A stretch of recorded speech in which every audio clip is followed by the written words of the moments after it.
말씀입니다.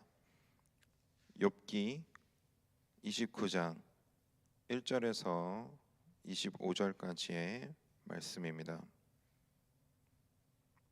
저와 여러분이 한 절씩 교독하시고 마지막 25절 말씀은 한 목소리로 읽도록 하겠습니다. 욥이 풍자하여 이르되 나는 지난 세월과 하나님이 나를 보호하시던 때가 다시 오기를 원하노라. 그때에는 그의 등불이 내 머리에 빛이었고 내가 그 빛을 힘입어 암흑에서도 걸어 다녔느니라. 내가 원기왕성하던 날과 같이 지내기를 원하노라. 그때에는 하나님이 내 장막에 기름을 발라주셨도다.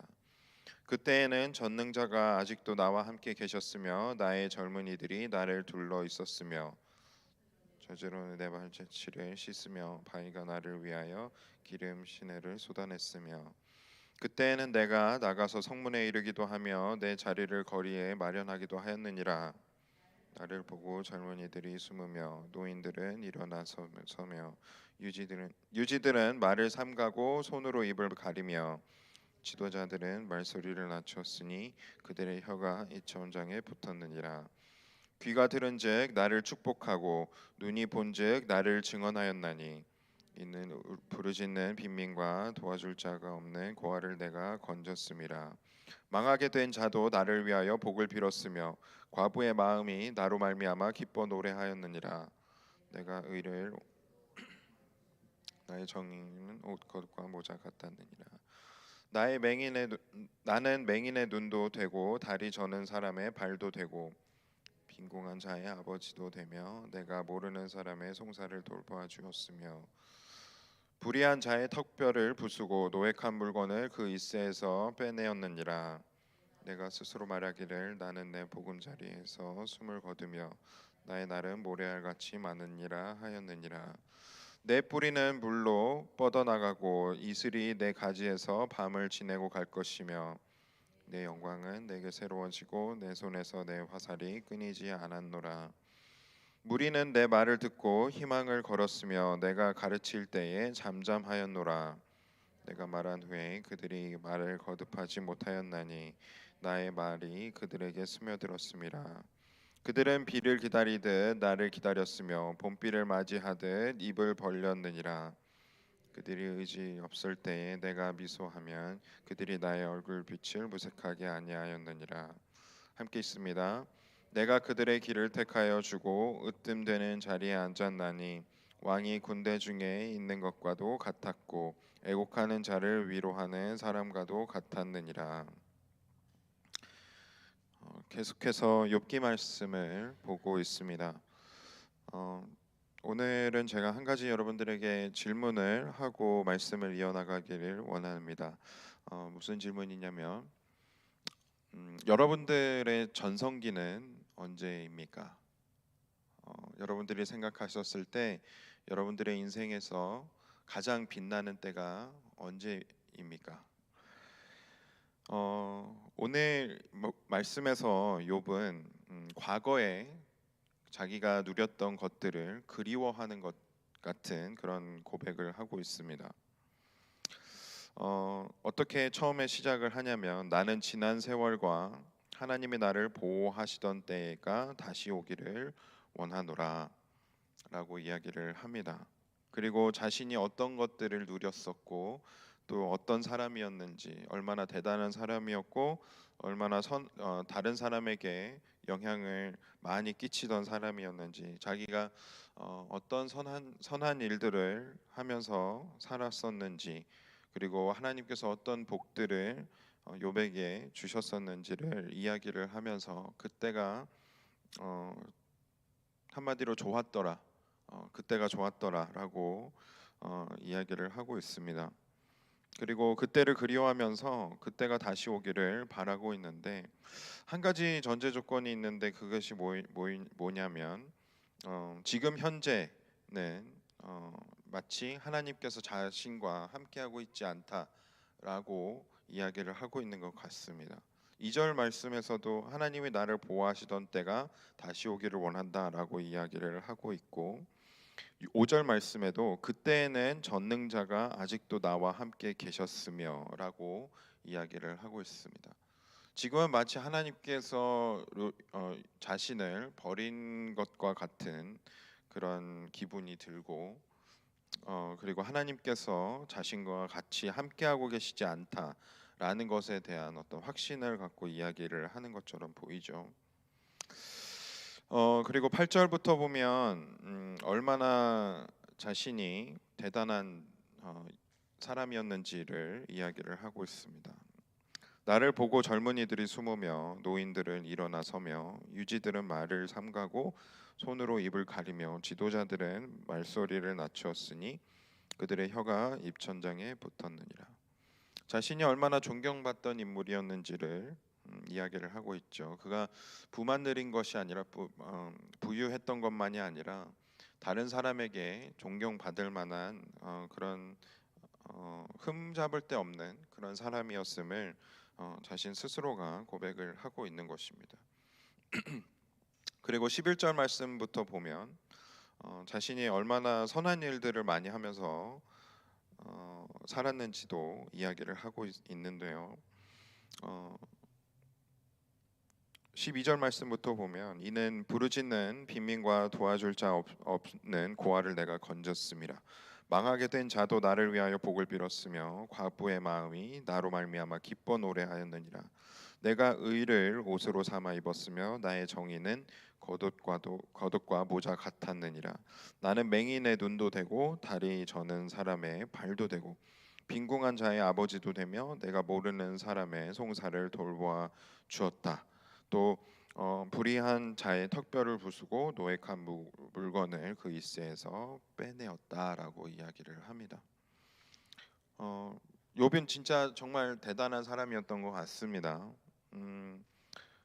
단순히 또 하나님께서 부어주신 복 때문에 돈만 많았던 것이 아니라 사람들로부터 존경도 받았고 또 가난한 사람이 있으면 자신의 재산을 아낌없이 나누어 주기도 했고 또 연약해진 사람을 돕는 사람으로 그렇게 흠잡을 데 없는 삶을 살았던 것 같습니다.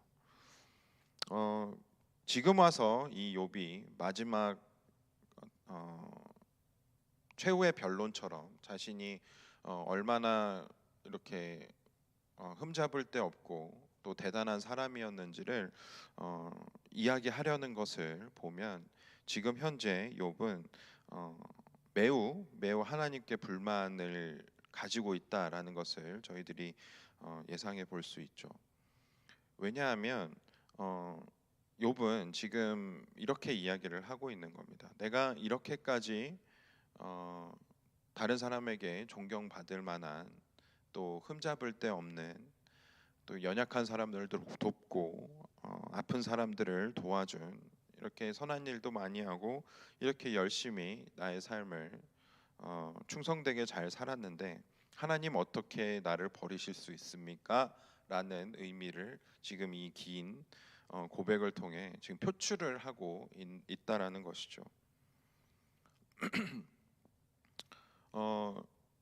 욥기 좀 과거로 돌아가서 욥기 22장에 보면 엘리바스가 욥에 대해서 굉장히 안 좋은 이야기로 모함을 하고 있는 장면을 저희들이 또 기억해 볼 수 있습니다. 엘리바스가 뭐라고 이야기를 했냐면 너는 까닭 없이 형제를 볼모로 잡으며 헐벗은 자의 의복을 벗기며 목마른 자의 물을 마시게 하지 아니하며 줄인 자에게 음식을 주지 아니하였구나. 권세 있는 자는 토지를 얻고 존귀한 자는 거기에서 사는구나. 너는 과부를 빈손으로 돌려보내며 고아의 팔을 꺾는구나. 이렇게 있지도 않은 일을 지어내면서 엘리바스는 욥을 모함하고 정죄했습니다. 근데 그런 거에 있어서 얼마나 억울했으면 이렇게 항변을 하고 싶어 하고 또 하나님한테 속상하고 섭섭했으면 이렇게 고백을 하고 있을까? 저는 개인적으로 욥이 굉장히 좀 이해가 됐습니다. 저도 그렇게 좀 힘든 시기를 지나가게 되면 하나님 지금 이 시기가 너무나도 힘든데 하나님 저한테 좀 더 편안한 삶을 허락해 주실 수 있잖아요. 하나님 저를 사랑하신다면 지금 이렇게 어려운 시기를 저한테 피해갈 수 있도록 하실 수 있었잖아요라고 저도 고백했던 시기가 종종 고백하는 시기가 종종 찾아오고는 합니다. 그렇게 힘들 때마다 우리가 하나님께 좀 섭섭한 마음을 갖고 또 하나님께 우리의 마음을 아뢰는 것이 또 얼마나 잘못된 일이겠습니까? 하나님은 그런 마음들을 받아 주실 수 있는 분이시고 또 긍휼을 베풀어 주시는 분이시기 때문에 저는 욥의 마음이 좀 많이 이해가 되는 그런 부분이었습니다. 그런데 한 가지 문제가 있음을 또한 발견을 하게 됩니다. 18절을 보면 함께 보도록 하겠습니다. 내가 스스로 말하기를 나는 내 보금자리에서 숨을 거두며 나의 날은 모래알 같이 많으리라 하였느니라라고 이야기를 하고 있죠. 욥은 당연히 이렇게 흠잡을 데 없이 열심히 산 나는 하나님께로부터 평안한 삶과 또 안정된 삶과 또 장수하는 그 수명을 이미 약속받은 사람처럼 지금 고백을 하고 있었던 겁니다. 그 젊은 시절에 자신이 생각하는 자신의 최고 전성기에 이런 것들을 너무나도 많이 누릴 수 있었고 또 하나님께서 부어주시는 그 복을 내가 가지고 그거를 낭비한 것이 아니라 내가 다른 사람에게도 나누면서 이렇게 최선을 다해서 살았는데 그것이 그 공로가 온전히 100% 하나님께 있는 것이 아니라 마치 내가 이렇게 열심히 살았기 때문에 하나님께서 나에게 이런 것들을 약속해 주셨고 그것을 내가 누릴 수 있었다라고 이야기를 하고 있는 것처럼 보인다라는 거죠. 그 욥은 자신이 마치 약속받은 것처럼 모래알처럼 수많은 그 세월들을 자신이 장수하면서 누릴 것처럼 자신은 확신했었다라고 생각을 하는데 그렇다라는 것은 마치 자기가 하나님께서 주시는 복이 마치 자신의 그런 열심히 산 충성되게 열심히 산 그 노력과 그 어떤 신실성 때문에 그렇게 되었다라고 이야기를 그렇게 생각을 했다라는 것이죠. 그런데 사실은 그것이 아니라는 겁니다. 제가 처음에 여러분들께 질문을 한 것처럼 여러분들의 전성기는 언제인가를 여쭤봤습니다. 어떤 분들은 20, 30대에 가장 혈기왕성할 때, 가장 건강할 때, 가장 많은 것을 할 수 있었을 때를 전성기로 생각을 하실 수도 있고 또 어떤 분들은 가장 많은 것을 얻게 되었을 때 가정을 꾸리고 또 자녀들을 키우면서 그 자녀들이 정말 잘 성장해 나아가는 것을 볼 때에 그때가 최고 전성기였을 이라고 생각하실 수도 있겠습니다. 그런데 우리가 그렇게 노력을 하면서 최선을 다해서 삶을 살아내면서 이루는 것들이 참 많이 있을 텐데 그런 결과물들을 우리가 영원히 가질 수 있는 것이 아니라 언젠가는 우리가 그것을 내려놔야 하고 또 그것을 잃어버릴 때도 있고 한순간에 그것이 사라져 버릴 때도 있고 또 누군가가 그것을 빼앗아 버리는 일도 우리 인생에서는 발생을 하고는 합니다. 그런데 하나님과 전혀 상관없이 그런 것들을 우리가 잃어버리게 되었을 때 우리가 그동안 일어났던 것들을 하나 둘씩 잃어버리게 되면 우리의 과거를 돌아보면서 그때가 좋았지, 그때가 정말 좋았지 하면서 그리워하면서 과거에 계속해서 매여 있는 삶을 살게 되지 않나 생각이 듭니다. 그렇게 우리가 좀 생각하면서 묵상하면서 그런 마음들을 계속해서 생각을 하다 보면 하나님과 전혀 상관없이 우리가 계속해서 하나님께서 많은 것들을 허락해 주셨을 때를 그리워한다라는 것이죠.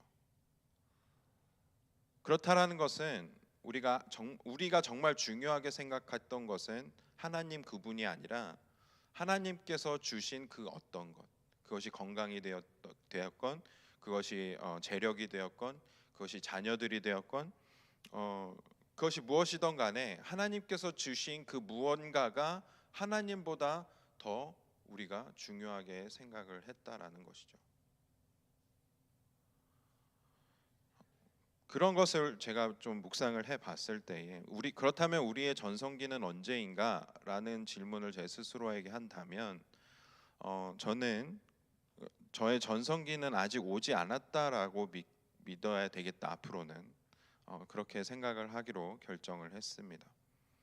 왜냐하면 어, 내가 더욱더 하나님께 가까이 나아갈수록 하나님께 더욱더 가까이 나아갈수록 하나님께서는 나를 강하게 붙들어 주실 것이고 또 그 상황이 어떻든 간에 저의 삶을 계속해서 하나님의 계획하심 속에서 신실하게 이끌어 가실 것이고 제가 하나님께만 집중을 한다면 그 어떤 상황 속에서도 하나님만 붙들고 놓지 않는다면 어, 계속해서 나는 하나님께 가까이 나아가고 또 하나님을 점점 더 조금씩 닮아갈 수 있는 삶을 살 수 있겠다라는 결론을 내리게 됐습니다.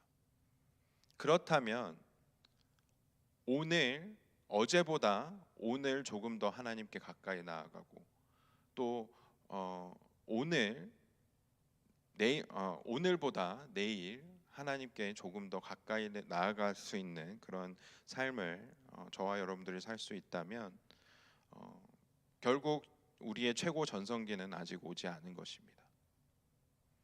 어쩌면 결국 하나님 나라에 우리가 들어갔을 때에 하나님 나라에서 하나님과 함께 영원한 그 기쁨과 영원한 그 즐거움과 그 복된 시간을 누리는 것을 우리가 정말 믿고 신뢰한다면 그것을 우리가 믿고 그것을 하나님 나라를 바라보는 신앙생활로 나아갈 수 있다면 결국 우리는 우리의 전성기를 이 언젠가는 모든 것이 없어질 이 세상에 두는 것이 아니라 결국 하나님 나라에 갔을 때를 우리의 전성기로 두고 계속해서 발걸음을 이어나갈 수 있지 않겠나 저는 생각을 하게 됐고 그렇게 결론을 내리게 됐습니다.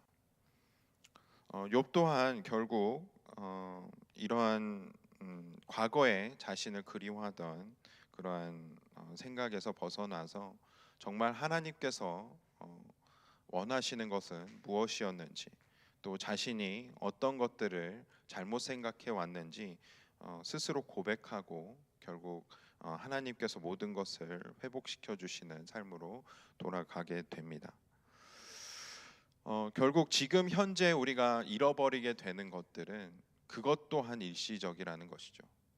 우리가 건강을 잃게 된다면, 우리가 재산을 잃게 된다면, 우리가 가족들을 잃게 된다면, 그것이 그동안은 세상의 전부인 것처럼 살아와서 그것을 하나하나 잃어버릴 때마다 정말 힘든 시간을 갖게 될 수밖에는 없을 텐데 그 생각에서 잠시 멈추고 하나님께서 우리에게 앞으로 허락해 주실 것들 또 부어 주실 은혜들을 기대하면서 오늘 하루를 또 살아가고 또 내일을 살아가고 또 앞으로의 날들을 살아가게 되시는 저와 여러분들 되시기를 간절히 소망합니다.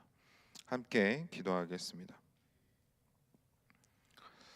은혜와 사랑이 풍성하신 하나님, 우리가 과거에 가졌던 그러나 지금은 없는 것들을 그리워할 때도 있고 또 그것을 잃어버릴 때마다 속상하고 또 하나님께 원망하는 마음도 생기는 것을 고백합니다. 욥이 그랬던 것처럼 저희들도 참 그렇게 생각하고 과거에 머무를 때가 참 많이 있는데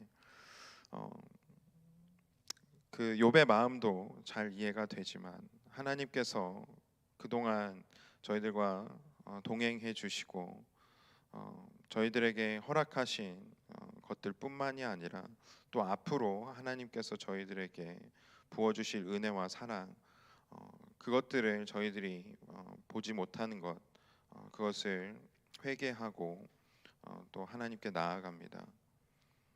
어제보다는 오늘 더 하나님께 가까이 나아갈 수 있게 해주시고, 또 오늘보다는 내일 더 하나님께 가까이 나아가서 우리가 매일매일 더 하나님을 닮아가고 또 그것을 최선의 가치, 최고의 가치로 두는 삶을 살게 되기를 소망합니다. 그래서 과거에 어떤 많은 영광을 누렸던 그것이 하나님보다 더 크지 않음을 저희들이 고백하면서 살아가는 저희들 모두가 될 수 있도록 하나님께서 저희들의 마음을 붙들어 주시옵소서. 그렇게 오늘 하루의 삶을 살기를 원합니다. 오늘의 하루를 저희들과 동행해 주시고 인도해 주실 하나님께 감사드리며 예수 그리스도의 이름으로 기도드렸습니다. 아멘. 하늘에 계신 우리 아버지여, 이름이 거룩히 여김을 받으시오며 나라의 마옵시며 뜻이 하늘에서 이루어진 것 같이 땅에서도 이루어지이다. 오늘날 우리에게 일용할 양식을 주옵시고 우리가 우리에게 죄 지은 자를 사하여 준 것 같이 우리의 죄를 사하여 주옵시고 우리를 시험에 들게 하지 마옵시고 다만 악에서 구하옵소서. 내게 나라와 권세와 영광이 아버지께 영원히 있사옵나이다. 아멘.